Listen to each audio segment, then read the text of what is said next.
Good morning students. जैसा कि हमारा मांग डिमांड टॉपिक चल रहा था प्लस 2 इकोनॉमिक्स में, आपका फिर से एक बार स्वागत है यूट्यूब चैनल पे। हमने किया था मांग का अर्थ, मांग किन तत्वों पर निर्भर करती है, मांग का नियम क्या है। इस टॉपिक को शुरू करने से पहले आपको मैं एक बार दोबारा याद दिला दूं, मांग का नियम हमारा ये था, अन्य बातें समान रहने पे किसी वस्तु की कीमत के बढ़ने पे मांग कम होती है और कीमत के घटने पे मांग बढ़ती है। ये हमारा मांग का नियम था। अगर ये मांग का नियम लागू न हो तो क्या हो, यही आज का हमारा टॉपिक है, मांग के नियम के अपवाद। सबसे पहले हम चलते हैं, अपवाद किसे कहते हैं।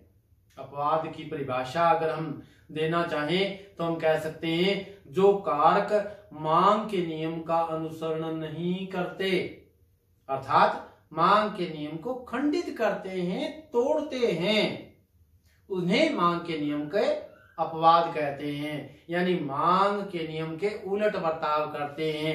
यानी मांग का नियम हमारा क्या था, कीमत के बढ़ने पे मांग कम होगी और कीमत के घटने पर मांग बढ़ेगी। इसके उलट यानी कीमत के बढ़ने पे, मांग का नियम तो कहता है कीमत के बढ़ने पे मांग कम हो, और अपवाद वो कहलाएंगे जब इसके उलट हो जाए, उलट बर्ताव करे। ऐसी कौन कौन सी चीजें हैं, कौन सी परिस्थितियां हैं, कौन सी वस्तुएं हैं जिन पर मांग का नियम लागू नहीं होता, उन्हें हम मांग के नियम के अपवाद कहते हैं। तो आइए हम देखते हैं मांग का नियम किन किन परिस्थितियों में किन किन वस्तुओं पर लागू नहीं होता। पहला पॉइंट है हमारा प्रतिष्ठा सूचक वस्तु। प्रतिष्ठा सूचक वस्तु कौन सी होती है भाई, जैसा कि इसके नाम में ही छुपा हुआ है प्रतिष्ठा। इसको प्रतिष्ठा सूचक को अगर मैं दो टुकड़ों में बांट दूं शब्द को, तो प्रतिष्ठा का मतलब इज्जत, शान और शौकत, स्टैंडर्ड, सूचक दर्शाने वाला, यानी शान दिखाने वाली वस्तुएं। ऐसी कौन सी वस्तुएं होती हैं भाई, अमीरी की चकाचौंध के लिए, अपनी शान और शौकत दिखाने के लिए जो अमीर लोग हीरे जवाहरात वगैरह लेके आते हैं, वो प्रतिष्ठा सूचक वस्तुएं होती हैं। कीमती कालीन हो सकता है, हमने देखते हैं कई बार कि कीमती कालीन घरों में अगर बिछा हुआ है तो देखते ही हम कहेंगे ओहो बड़ा अमीर घर होगा, अभी बड़े धनवान होंगे। वो उनका स्टैंडर्ड बढ़ाने के लिए, जबकि वो आवश्यक वस्तु तो है ही नहीं ना ही कोई बहुत ज्यादा नितांत जरूरी वस्तु। ऐसी वस्तुओं को प्रतिष्ठा सूचक वस्तुएं कहते हैं। ये वस्तुएं मांग के नियम के उलट कैसे हैं। हीरे जवाहरात, सोना को ही अगर हम ले लें, सोने को जिनके आभूषण बनाए जाते हैं, वो अगर महंगे जितने हैं तो ही उनको खरीदा जाता है अपनी शान शौकत दिखाने के लिए ही, और उनकी कीमत और ज्यादा बढ़ेगी, उतनी मांग और ज्यादा होगी। जबकि मांग का नियम हमारा कहता है कीमत के बढ़ने पे मांग कम हो, परंतु ऐसा नहीं होता। अगर उनकी कीमत बिल्कुल डाउन चली आए तो कोई नहीं खरीदेगा, क्योंकि उनकी जरूरत तो है ही नहीं हमें। तो इसका मतलब है मांग के नियम के उलट हुआ। मांग का नियम हम अगर मांग वक्र में देखें तो मांग वक्र हमारा ऊपर से नीचे, बाएं से दाएं ऋणात्मक ढलान वाला होता है, परंतु इन प्रतिष्ठा सूचक वस्तुओं का मांग वक्र अपवाद स्थिति में होता है, नीचे से ऊपर की ओर जाता है। यानी कीमत जैसे जैसे बढ़ती है मांग उसी हिसाब से बढ़ती जाती है, और कीमत कम होने पे मांग कम होती जाती है। तो ये मांग के नियम के उलट बर्ताव कर रही है, तो इसे हम कहेंगे ये अपने आप में एक अपवाद है, प्रतिष्ठा सूचक वस्तुएं। इन प्रतिष्ठा सूचक वस्तुओं को एक और नाम से भी जाना जाता है। इनका परिचय किस अर्थशास्त्री ने कराया, एक अमेरिकी अर्थशास्त्री थे जिनका नाम था टी वेबलन, इसलिए इन प्रतिष्ठा सूचक वस्तुओं को वेबलन वस्तुएं भी कहते हैं। तो एक अपवाद हमारा ये। दूसरा अपवाद अगर हम बात करें तो अज्ञानता हो सकती है, जानकारी ना होना, पता ही ना हो किसी उपभोक्ता को कि इस वस्तु की कीमत बड़ी है। अगर उसे पता हो कि बड़ी है तो ही वो मांग कम करेगा, उसके प्रतिस्थापन और वस्तुओं को खरीद लेगा। परंतु आजकल इतनी कंपनियां आई हुई हैं, जैसे अगर मैं उदाहरण लूं टूथपेस्ट की, कोलगेट, सिबाका, एमवे वाली है, या ढेरों कंपनियां हैं, तो उसको पता ही नहीं चलता उस उपभोक्ता को कि पिछले महीने कोलगेट की जो 100 ग्राम की थी उसकी कीमत 40 रुपए है और अब बढ़कर 50 हो गई है। उसकी कीमत बढ़ी हुई है, परंतु फिर भी वो उसकी मांग कम नहीं करता, क्योंकि उसे अज्ञानता है, उसे पता ही नहीं है, अनजान है वो इस कीमत वृद्धि के बारे में। अगर उसे पता होता तो अगर जो दूसरी कंपनियां हैं उनकी कीमत जिनकी नहीं बढ़ी है वो खरीद लेता, परंतु उसे पता नहीं है, अज्ञानता है। यह अज्ञानता को कई बार अज्ञानता भ्रांति का रूप भी ले लेती है। भ्रांति का मतलब वहम हो जाता है हमारे। कैसा वहम, कैसी भ्रांति? कपड़े की दुकान में हमारी माताएं बहनें कपड़ा, मान लिया है एक महिला कपड़ा खरीदने गई है और जैसे ही उसे कहेगी दुकानदार को कि मुझे सूट दिखाया जाए, तो वो सूट पहले ही पूछता है हमसे कितने रुपए का बहन जी। वो कहेगी 500-600, अपने बजट के हिसाब से बता दे कि इसके इर्द गिर्द दिखा दे। तो और फिर वो बहन जी कहेंगी दुकानदार को कि इसके साथ साथ कीमत और बताते जाना भैया। तो वो दिखाएगा पहले 400 वाला, फिर 500 वाला, कीमत बता रहा है इसकी 500 है। अब वो 400 वाले में भी कह रही है कि भाई थोड़ा सा ठीक दिखाओ, यानी उसने ये मान लिया। और जैसे ही इस तरह से उत्तरोत्तर वो दुकानदार दिखाता चला जा रहा है, तो ये वाला सूट और ये वाला दो पसंद है, इन दो में से कोई एक चयन करना है उस महिला को। अब वो ये सोचेगी कि दोनों लगते एक जैसे हैं, परंतु ये बहुत अच्छा होगा क्योंकि इसकी कीमत ज्यादा है। और आम उपभोक्ता ये मानता है कि जिसकी कीमत ज्यादा है, जो महंगी वस्तु है, वो बहुत बढ़िया वस्तु होगी, सस्ती वस्तु है वो घटिया वस्तु होगी। अब उसे ये नहीं पता कि एक दिन पहले इसकी कीमत 400 रुपए थी, कीमत में वृद्धि हुई है, उसे इस बात का ज्ञान ही नहीं है, अज्ञानता है। तो इस प्रकार भी कई बार पता नहीं होता कि पहले कितनी कीमत थी इसकी, और कीमत में की वृद्धि के प्रति अनजान है अगर उपभोक्ता, तो वहां भी मांग का नियम लागू नहीं होता। जबकि उसकी उस सूट की कीमत 400 से बढ़कर 1000 गई है, इस हिसाब से तो उसकी मांग कम होनी चाहिए थी, परंतु उसकी मांग बढ़ी है। अब तीसरी बात, यानी सस्ती वस्तु का जिक्र किया हमने, तो हम एक पॉइंट और ले सकते हैं, गिफन वस्तुएं। ये गिफन वस्तुएं कौन सी होती है भाई? गिफन वस्तुएं, गिफन एक महान अर्थशास्त्री हुए हैं रॉबर्ट गिफन, ब्रिटेन के, में उन्होंने शोध किया वर्ल्ड वार के समय में। एक सांख्यिकीविद थे, अर्थशास्त्री थे वो। तो वहां उन्होंने देखा एक, भाई वो जो ब्रेड बिक रही थी उस समय में, जो मजदूर वर्ग के लोग ब्रेड ले रहे थे, उस ब्रेड की कीमत बढ़ी परंतु फिर भी मांग बढ़ी। ऐसा क्यों हुआ?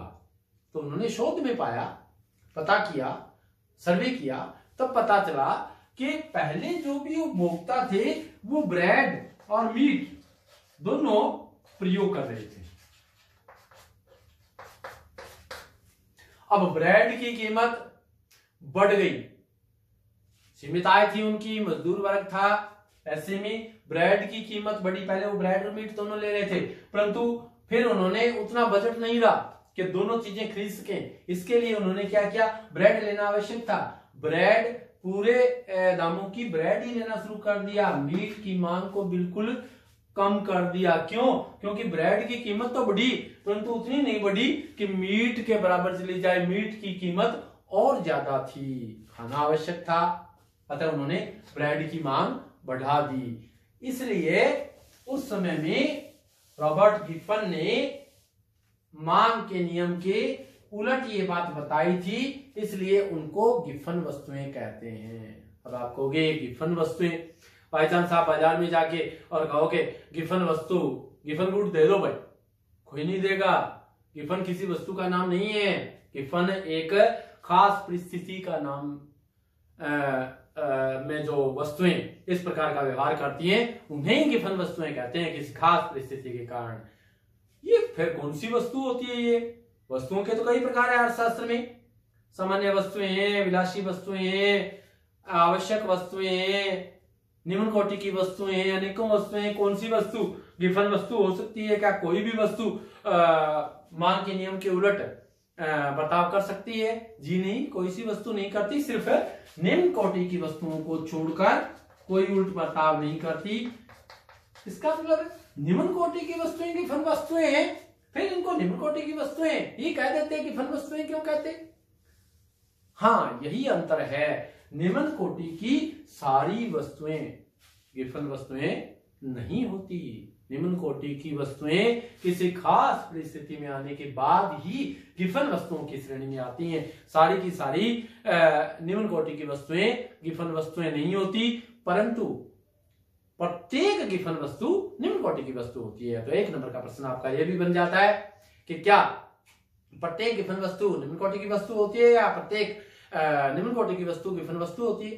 तो हमारा जवाब रहेगा प्रत्येक हर गिफन वस्तु निम्न कोटि की वस्तु होती है, परंतु प्रत्येक निम्न कोटि की वस्तु जरूरी नहीं है वो गिफन वस्तु हो। किसी खास परिस्थिति के कारण ही ऐसा होता है। फिर निम्न कोटि की वस्तुओं में और गिफन वस्तुओं में फर्क क्या हुआ? क्या फर्क हुआ? इसमें 2 फर्क हैं सिर्फ। कौन से? निम्न कोटि की वस्तुओं का और गिफन वस्तुओं का। गिफन वस्तुओं का कोई भी निकटतम प्रतिस्थापन नहीं होता, क्लोज सब्स्टिट्यूट नहीं होता, जबकि इनका होता है। निम्न कोटि की वस्तुओं का निकटतम प्रतिस्थापन, निकटतम स्थानापन्न का मतलब उसकी जगह जो ले। अगर उनकी वस्तु की कीमत बढ़ जाती है तो ऐसी अवस्था में उसकी जगह कोई और वस्तु ले, स्थान ले। ऐसा निकटतम स्थानापन्न पाया जाता है निम्न कोटि की वस्तु में, परंतु गिफन वस्तुओं में नहीं होता। जैसे अगर मैं फिर उसी इतिहास वाले रॉबर्ट ग्रिफिन के उदाहरण पे जाऊं तो उस समय में खाने के लिए ब्रेड के अलावा ऐसी परिस्थितियां थी कि ब्रेड के अलावा और कोई वस्तु थी नहीं, निकटतम प्रतिस्थानापन्न था ही नहीं कि उस जैसी सस्ती वस्तु कोई और हो। तो पहला आंसर तो ये है निम्न कोटि की वस्तुओं में और गिफन वस्तुओं में कि निम्न कोटि की वस्तुओं का निकटतम स्थानापन्न होता है, जबकि इनका नहीं होता। इनका क्लोज सब्स्टिट्यूट होता है निम्न कोटि की वस्तुओं का, और गिफन वस्तुओं का क्लोज सब्स्टिट्यूट नहीं होता। दूसरा, गिफन वस्तु और निम्न कोटि की वस्तुओं का दोनों का आय प्रभाव तो ऋणात्मक होता है, ये तो इनकी समानता है, परंतु गिफन वस्तुओं का कीमत प्रभाव की अगर मैं बात करूं तो गिफन वस्तुओं का कीमत प्रभाव धनात्मक होता है, जबकि निम्न कोटि की वस्तुओं का कीमत प्रभाव ऋणात्मक होता है। ऐसा क्यों? ऐसा क्यों? गिफन वस्तुओं का कीमत प्रभाव समझते हैं ना, कीमत के साथ प्रभाव, जबकि मांग के नियम का क्या है? मांग के नियम का कीमत प्रभाव तो ऋणात्मक होता है क्योंकि वो सामान्य वस्तुओं पे लागू होता है, और जब इनका कीमत प्रभाव, मांग के नियम का कीमत प्रभाव ऋणात्मक होता है, गिफन वस्तुओं का कीमत प्रभाव धनात्मक होता है। इसी कारण ये उल्ट बर्ताव करती हैं, इसीलिए ये मांग के नियम का अपवाद है। जबकि मांग का नियम का कीमत प्रभाव ऋणात्मक होता है, निम्न कोटि की वस्तुओं का भी ऋणात्मक होता है, इसलिए ये अपवाद नहीं है, और गिफन वस्तुएं मांग के नियम का अपवाद है। ये 3 महत्वपूर्ण है। इसके अलावा आप प्रतिपूरक एक वस्तु और ले सकते हैं, प्रतिपूरक वस्तु। प्रतिपूरक वस्तु कौन सी होती है भाई? पूरक वस्तु हमने पिछले लेक्चर में चर्चा की थी, जो सहयोगात्मक वस्तु है, जिनके बिना वो वस्तु पूरी नहीं हो पाती। प्रतिपूरक, जैसे हमने कार और पेट्रोल। प्रतिपूरक वस्तुओं पर मांग का नियम किसी विशेष परिस्थिति में वहां भी लागू नहीं होता। कौन सी विशेष परिस्थिति? मान लिया आप कार लेके, गाड़ी लेके और किसी लंबी यात्रा पे गए हैं, किसी दूरी पे गए हैं। मान लिया यहां से आप हैदराबाद चले गए, काफी दूर है। अब टंकी आपकी जो पेट्रोल फ्यूल टैंक है उसमें तो 30-35 की होगी, 55 लीटर की होगी। आप कितनी भरवाओगे? उसमें तो उतना ही समाया जा सकता है ना पेट्रोल। अब वहां जाने के बाद और आते समय जैसे ही हमने वहां से ड्राइव शुरू की, ऐसी स्थिति में पेट्रोल की कीमत बढ़ गई। अब मांग का नियम हमारा क्या कहेगा कि कीमत बढ़ने के बाद हमारी मांग कम हो जानी चाहिए, परंतु मांग हमारी शिथिल रही भाई, क्योंकि वहां से हम अपने घर तो पहुंचेंगे, यात्रा तो पूरी करेंगे, हमें पेट्रोल डलवाना ही डलवाना पड़ेगा। तो ये प्रतिपूरक वस्तुएं किसी विशेष परिस्थिति में आके और मांग के नियम के बिल्कुल उलट बर्ताव कर देती है। 4 नंबर का प्रश्न अगर पूछा जाता है तो महत्वपूर्ण 4 ही टॉपिक है मांग के नियम के अपवाद, प्रतिष्ठा सूचक वस्तुएं, अज्ञानता, गिफन वस्तुएं और प्रतिपूरक वस्तुएं। अब इनके अलावा अगर कई बार हमारी परीक्षा में 6 नंबर का प्रश्न पूछ ले तो कुछ एक और भी हैं, और भी गिनाए जा सकते हैं। मान लिया हम ये कह सकते हैं भविष्य में हमारी मान्यताओं में लेते हैं, हम मान्यताओं में हम कहते हैं कि भविष्य में कीमत परिवर्तन की संभावना नहीं होनी चाहिए, परंतु कई बार क्या होता है, मान लिया एक उदाहरण लेते हैं, 40,000 रुपए वर्तमान में सोना है, भविष्य में बहुत ज्यादा बढ़ने वाला है, ये हमारी मान्यता है, ये हमारी मान्यता शिथिल रहेगी, परंतु एक विशेष परिस्थिति आ जाती है, आपकी मेरी गुड़िया की शादी है या मेरी सिस्टर की शादी है, ऐसी अवस्था में क्या करेंगे, 2 महीने बाद है, ऐसी अवस्था में 40,000 रुपए 10 दिन पहले था सोना और अब हो गया 48,000 रुपए, कीमत में वृद्धि हो गई। परंतु कीमत में वृद्धि होने के बाद 2 महीने बाद जो शादी है मुझे किसी द्वारा बताया जाता है, आप इसे अज्ञानता भी कह सकते हैं और या अंदेशा भी कह सकते हैं, आने वाले समय में अखबारों में, टीवी पे या अन्य मैंने सुन लिया कि आने वाले समय में सोना तो 58,000 तक जा सकता है, 60,000 तक जा सकता है। मुझे आशंका होगी, हो सकता है शायद ना जाए, कीमत उसकी ना बढ़े, परंतु मुझे आशंका तो हो गई ना। अगर आशंका हुई है तो मैं ये सोचूंगा 2 महीने बाद खरीदना ही है, 2 महीने में इतना तो इंटरेस्ट ही नहीं बन रहा है, पैसे मेरे पास पड़े हैं, क्यों न मैं आज ही खरीद लूं, वो सोना खरीद लेगा। परंतु यहाँ देखिए मांग के नियम के उलट बर्ताव हो गया है, सोने की कीमत में वृद्धि हुई है परंतु फिर भी मांग मेरी बढ़ी है, यानी इस टाइम नहीं थी मांग, परंतु मेरी विशेष परिस्थिति के कारण मेरी मांग बढ़ गई है। तो भविष्य में कीमत परिवर्तन की आशंका हो, आशा हो, तो ऐसी स्थिति में भी मांग में वृद्धि हो जाती है और मांग के नियम के बिल्कुल विपरीत बर्ताव करना शुरू कर देता है एक उपभोक्ता, यानी हम उसे कहेंगे भविष्य में कीमत परिवर्तन की आशा। हो सकता है कुछ एक पॉइंट और भी हो सकते हैं, जैसे एक आप कह सकते हैं मनोवैज्ञानिक झुकाव। मनोवैज्ञानिक झुकाव कौन सा भाई?